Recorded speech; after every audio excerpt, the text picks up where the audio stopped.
नमस्कार दोस्तों, आप सभी का सरकारी स्टडी में स्वागत है। दोस्तों, बिहार तकनीकी सेवा आयोग की वेबसाइट पे कनीय अभियंता का विज्ञापन प्रकाशित हो चुका है। जो भी लोग कनीय अभियंता का फॉर्म भरना चाहते हैं, वो सिविल से हो, मैकेनिकल से हो, इलेक्ट्रिकल से हो, तो भाई उनके लिए अब ये फॉर्म ओपन हो चुका है। उसका जो डेट है वो 12/12/2025 से लेके 12/1/2026 तक रखा गया है। मीन्स इस फॉर्म को आप 12 जनवरी 2026 तक भर सकते हैं। लेकिन मैं आप लोगों से ये कहना चाहूँगा कि जितना जल्दी हो सके फॉर्म भर लीजिए, क्योंकि कई बार जो है वेबसाइट क्रैश कर जाता है, लास्ट में फ़ोटो अपलोड नहीं होगा, आपका पेमेंट नहीं होगा, तो आपको परेशानी झेलना पड़ेगा। दोस्तों, जो भी बच्चे इस फॉर्म को भरना चाह रहे हैं उनके लिए वीडियो बहुत इंपॉर्टेंट है, इसलिए इसको आप लास्ट तक देखो। बहुत सारी बातों को मैं बताऊँगा, बहुत डिटेल में बताऊँगा दोस्तों। तो सबसे पहले चलिए मैं स्टार्ट करता हूँ कि आप लोग देख लीजिए कि वह यहाँ पे एलिजिबिलिटी क्राइटेरिया क्या है। तो सबसे पहले मैं बता दूँ कि जो भी बच्चे डिप्लोमा कर रखे हैं वही इस फॉर्म को भर सकते हैं। अगर आपने डिप्लोमा के बाद बीटेक किया है तो भी आप एलिजिबल हैं। मीन्स जो मिनिमम एलिजिबिलिटी क्राइटेरिया है वो डिप्लोमा है। आप सभी को बता दूं कि जो जेई का, जो कनीय अभियंता का, जो बिहार सरकार के अंतर्गत जो वेतन मान है वो लेवल 7 का, वेतन स्तर जो है वो लेवल 7 का है। बहुत ही अच्छा जॉब है, ये बहुत ही अच्छा जॉब है। आप देख सकते हो ग्रेड पे 4600 है। मेरा मानना है दोस्तों कि जितने भी जॉब है ना जेई का, उसमें सबसे बेस्ट जॉब यहाँ है। अगर आप बिहार के हैं तो आपके लिए तो सबसे बेस्ट जॉब है जेई में। चलिए आगे मैं और भी देखूं कि क्या सब चीज़ें मेंशन है। इस बार एक नया चीज़ भी है, आप देख सकते हो अलग अलग विभाग में कितनी वैकेंसी आप देख सकते हो। तो सबसे पहले जल संसाधन विभाग की अगर हम बात करेंगे, वहाँ पे टोटल जो वैकेंसी है वो 558 वैकेंसी है, जिसमें 35% वैकेंसी आप सभी को बता दूं वो क्या है, फीमेल के लिए, मीन्स महिलाओं के लिए जो है आरक्षित है। तो आप देख सकते हैं जल संसाधन विभाग, इस प्रकार से बहुत सारा विभाग है। इसमें नगर विकास विभाग, इसमें टोटल वैकेंसी 348 है। ग्रामीण कार्य विभाग में 332 है। लेकिन उससे पहले मैं एक चीज़ आप लोगों को समझा दूं। आप लोग एक कॉलम में देख रहे होइएगा कि 60% ओपन और 40% बिहार। ये क्या है? बहुत सारे लोग इस चीज़ को लेके कंफ्यूज हैं।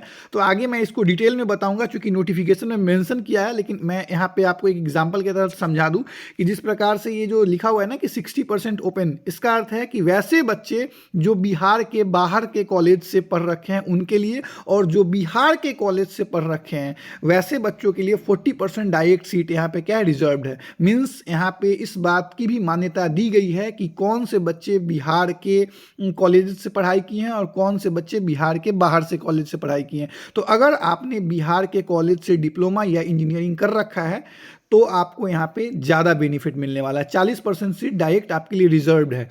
और यही चीज़ आगे जो है नोटिफिकेशन में बताया भी गया है। मैं उस टाइम भी आपको एक बार मेंशन कर दूंगा उसके बारे में। तो देखिए, भवन निर्माण विभाग, पथ निर्माण विभाग, पशु एवं मत्स्य संसाधन विभाग, लोक स्वास्थ्य अभियंत्रण विभाग, लघु जल संसाधन विभाग, कुल जो 8 डिपार्टमेंट है। इस 8 डिपार्टमेंट में जो है वैकेंसी आई है बीटीएससी जेई का। और ये वैकेंसी अभी जो मैं दिखा रहा हूँ ये खासतौर पे सिविल, मीन्स असैनिक सिविल इंजीनियर की वैकेंसी है। आप देख सकते हैं कुल वैकेंसी जो सिविल इंजीनियर की है वो 2653 है। इसमें से आप देख लो 891 मीन्स 891, बहुत बड़ी वैकेंसी है। ये फीमेल कैंडिडेट के लिए रिजर्व्ड है। इसमें से भी आप देखो, अगर आप बिहार के बाहर से, मीन्स एक्चुअली में आप हो बिहार राज्य के लेकिन आपने पढ़ाई बिहार के बाहर से किया है, तो आपके लिए 1592 सीट है। और अगर आपने बिहार से रह के ही पढ़ाई किया है, बिहार के कॉलेज से ही पढ़ाई किया है, तो भाई आपके लिए टोटल पूरा सीट है। और खास तौर पे 1061 सीट रिजर्व्ड है। 40% सीट जो है वो रिजर्व्ड है। चलिए अब आगे अगर हम देखें तो आप यहाँ देख सकते हैं कि जो एज क्राइटेरिया है इसको थोड़ा हम समझे। आयु सीमा मीन्स बहुत बड़ा फैक्टर है एज क्राइटेरिया। जो यूआर कैटेगरी मीन्स अनारक्षित वर्ग के बच्चे हैं, लड़के हैं, उनके लिए 37 वर्ष अधिकतम आयु सीमा है। और ये आयु सीमा जो है 1/8/2025 मीन्स 1/8/2025 को न्यूनतम आयु जो है वो 18 वर्ष होना चाहिए। 1/8/2025 को न्यूनतम आयु 18 वर्ष होना चाहिए। जो अनारक्षित महिला है उनके लिए 40 वर्ष है। पिछड़ा वर्ग, अत्यंत पिछड़ा वर्ग की जो पुरुष महिला उनके लिए भी 40 वर्ष है। अनुसूचित जाति, अनुसूचित जनजाति के लिए 42 वर्ष है। और एक चीज़ ये देख लीजिए कि जो भी एज है, जो भी आयु है, वो आपके मैट्रिकुलेशन के सर्टिफिकेट पे जो मेंशन होगा उसी को मान्य करार दिया जाएगा। इसलिए मैट्रिक के सर्टिफिकेट पे जो आयु है फॉर्म भरने के टाइम आप लोग उसी चीज़ को मेंशन कीजिएगा। उसके चलिए उससे आगे अगर हम देखते हैं तो फिर आप देख लीजिए कि यहाँ पे क्या बोला गया है कि जो भी लोग बिहार सरकार में नौकरी कर रहे हैं और वो पिछले 3 वर्ष या उससे ज़्यादा से नौकरी कर रहे हैं और वो अब फॉर्म भरना चाह रहे हैं और लेवल से मीन्स वो लेवल 5, 6 या 3, 4 मीन्स लेवल 7 के नीचे का जॉब कर रहे हैं और 3 वर्षों से निरंतर वो जॉब कर रहे हैं, तो उनको 5 वर्ष का छूट दिया गया है आयु में, मीन्स उनको अलग से 5 साल का छूट दिया जाएगा। फिर उसी प्रकार से आप देख लीजिए कि बहुत सारे ऐसे लोग हैं जो कहीं ना कहीं जॉब कर रहे हैं कॉन्ट्रैक्ट बेसिस पे, संविदा के आधार पे बिहार सरकार में जॉब कर रहे हैं, तो वो लोग जितने दिनों से कार्यरत हैं संविदा के आधार पे, उतने ही दिनों का उनको लाभ मिलेगा। तो इससे आप समझ सकते हैं कि एग्जाम्पल के तौर पे मैं समझाने का प्रयास कर रहा हूँ आप लोगों को कि कोई लड़का जो है वो पिछले 5 साल से कॉन्ट्रैक्ट बेसिस पे काम कर रहा है बिहार सरकार में और वो अनारक्षित वर्ग से है, तो उसको अब क्या होगा, उसके लिए 37+5 मीन्स अब उसके लिए जो अधिकतम आयु हो जाएगी वो 42 वर्ष हो जाएगी। मीन्स 5 साल जितने दिन वो संविदा पे काम किया है उतना एक्स्ट्रा ईयर उसको मिलेगा। चलिए, यही चीज़ यहाँ पे लिखा हुआ है, इसको आप लोग पढ़ के समझ सकते हैं। उसके बाद फिर अगर हम बात करते हैं तो देखिए एक और चीज़ यहाँ पे मेंशन किया गया है कि किसी भी हालत में जन्म तिथि के आधार पर 60 वर्ष से अधिक आयु के अभ्यर्थी को अंतिम रूप से चयनित नहीं किया जाएगा। मीन्स कई बार ऐसा भी हो जाता है ना कि जो एज क्राइटेरिया का बेनिफिट लेने के बाद आपकी उम्र मान लीजिए 62 वर्ष है और आप जा रहे हैं फॉर्म भरने, तो उस केस में आपको इंटरटेन नहीं किया जाएगा। किसी भी सिचुएशन में आयु 60 वर्ष से कम ही होना चाहिए। चलिए, उससे आगे अगर हम बात करें आरक्षण की, तो मैं सीधा बात बता दूं कि जो भी बच्चे बिहार के हैं उन्हीं को आरक्षण का लाभ मिलेगा। अगर आप बिहार से बाहर के हैं फॉर्म तो आप भर सकते हो, लेकिन आपको आरक्षण का लाभ नहीं मिलेगा, आप अनारक्षित मीन्स यूआर कैटेगरी में आओगे। उसके बाद आप देख लो कि जो भी आरक्षण का लाभ लेना चाह रहे हैं और खास तौर पे अगर आप अनुसूचित जाति या एवं अनुसूचित जनजाति से हैं, तो आप के लिए 2 डॉक्यूमेंट्स एकदम अनिवार्य है। एक है जाति प्रमाण पत्र और दूसरा जो है अस्थायी निवास और मूल निवास प्रमाण पत्र। उसी प्रकार से अगर पिछड़ा वर्ग एवं अत्यंत पिछड़ा वर्ग के आप उम्मीदवार हैं, तो उनके लिए क्रीमी लेयर रहित प्रमाण पत्र जो है बिहार सरकार के परियोजना मीन्स बिहार सरकार के अनुसार से जो क्रीमी लेयर रहित प्रमाण पत्र होता है वो अनिवार्य है। दूसरा आपके लिए भी अस्थायी निवास और मूल निवास प्रमाण पत्र अनिवार्य है, जिसको आप डोमिसाइल बोलते हो। फिर अगर आप ईडब्ल्यूएस कैटेगरी में आते हो, मीन्स आर्थिक रूप से कमजोर वर्ग में आप आते हो, तो उस केस में आपको 2 डॉक्यूमेंट्स लगेंगे। आपके लिए भी अस्थायी निवासी या मूल निवास प्रमाण पत्र लगेंगे और दूसरा जो है आय एवं परिसंपत्ति प्रमाण पत्र आपको लगेंगे। मीन्स ये 2 डॉक्यूमेंट्स आपके लिए अनिवार्य हैं। तो मैंने आप सभी को बता दिया कि जो भी लोग आरक्षण का लाभ लेना चाहते हैं तो आप लोग अपना कौन कौन सा डॉक्यूमेंट्स तैयार रखें, क्योंकि ये एकदम अनिवार्य है। इसका डॉक्यूमेंट नंबर आपको देना पड़ेगा फॉर्म फिल करने के टाइम में। चलिए, उसके बाद अब आगे हम देखते हैं कि क्या है। तो देखिए यहाँ पे क्या लिखा हुआ है। आगे अगर हम और चीज़ देखें कि इस क्या इंपॉर्टेंट चीज़ है, तो देखिए आवेदन शुल्क अगर हम बात करें तो भाई आप सभी को पता होगा कि 100 रुपया रखा गया है। बिहार में अगर आप कोई भी फॉर्म भरते हैं, लड़का हो या लड़की हो, आपको 100 रुपये लगेंगे। तो 100 रुपये आवेदन शुल्क रखा गया है।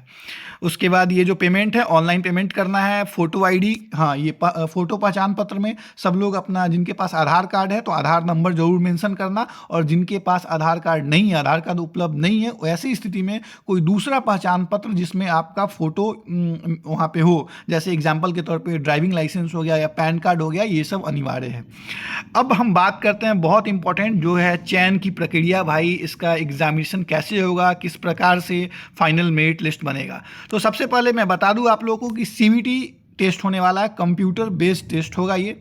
और इसमें जो टेस्ट एग्ज़ाम होगा वो उसमें 2 पार्ट होंगे। एक पार्ट होगा जो 75 मार्क्स का होगा, 75 अंक का होगा, दूसरा 25 अंक का होगा। जो 75 अंक का होगा उसमें मीन्स नहीं सॉरी मैंने गलत बोल दिया, 75 और 25 अंक नहीं होगा। मीन्स कहने का अर्थ है कि एक लिखित परीक्षा होगा जिसका वेटेज 75 अंक का होगा, और दूसरा ये कि जो भी लोग कॉन्ट्रैक्ट बेसिस पे कार्य कर रहे हैं उनको उनके प्रति वर्ष के लिए 5 अंक दिए जाएंगे, और मैक्सिमम 5 वर्ष के लिए मीन्स मैक्सिमम उनको 25 अंक दिया जाएगा, और उस दोनों को जोड़ के 100 अंक पे आपका मेरिट तैयार किया जाएगा। कहने का अर्थ यह है कि रिटन एग्जाम का 75% का वैल्यू है, और जो कॉन्ट्रैक्ट एम्प्लॉई हैं, अगर आपके पास अनुभव है तो उसका 25% यहाँ फिर से वेटेज दिया गया है। एक बार फिर से जो है कहीं ना कहीं ये नाइंसाफ़ी किया गया है जो जनरल मीन्स जो फ्रेशर कैंडिडेट है उनके साथ, लेकिन आप कुछ नहीं कर सकते हैं, बिहार में है तो भाई ऐसा आपके साथ होगा।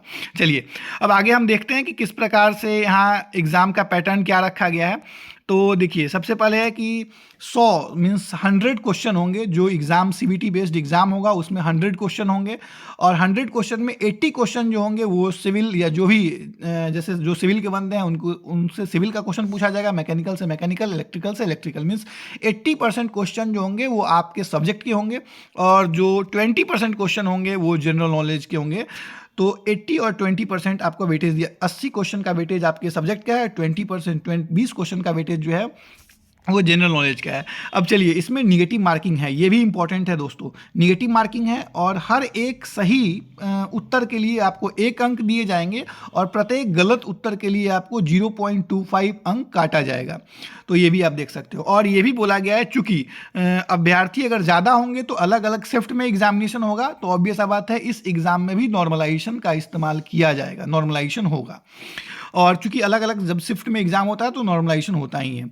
और आप देखिए इसमें एक और चीज़ है कि जो सामान्य वर्ग के बच्चे हैं उनको कम से कम लिखित परीक्षा में मिनिमम 40% मार्क्स लाना है, जो पिछड़े वर्ग के हैं उनको 36.5% मार्क्स लाना है। कहने का 100 में 40 नंबर तो लाना ही पड़ेगा आपको अगर आप सामान्य वर्ग के हैं। ऐसा नहीं हो सकता है कि आप 100 में 38 लाइए और एक्सपीरियंस जो आपका है उसका बेनिफिट ले लीजिए 25 का और आप मेरिट में चले जाइए, नहीं। आपको बिल्कुल अगर कोई भी किसी भी प्रकार का लाभ लेना है तो उससे पहले आपको सामान्य वर्ग के अगर आप हैं तो 40% मिनिमम मार्क्स आपको लाना है, पिछड़े वर्ग के हैं तो 36.5% लाना है, अत्यंत पिछड़े वर्ग के लिए 34% है, और महिलाओं के लिए अनुसूचित जाति, अनुसूचित जनजाति, महिलाओं तथा निःशक्तता से ग्रस्त मीन्स दिव्यांग जो उम्मीदवार हैं उनके लिए 32% है। तो ये चीज़ मैंने बता दिया।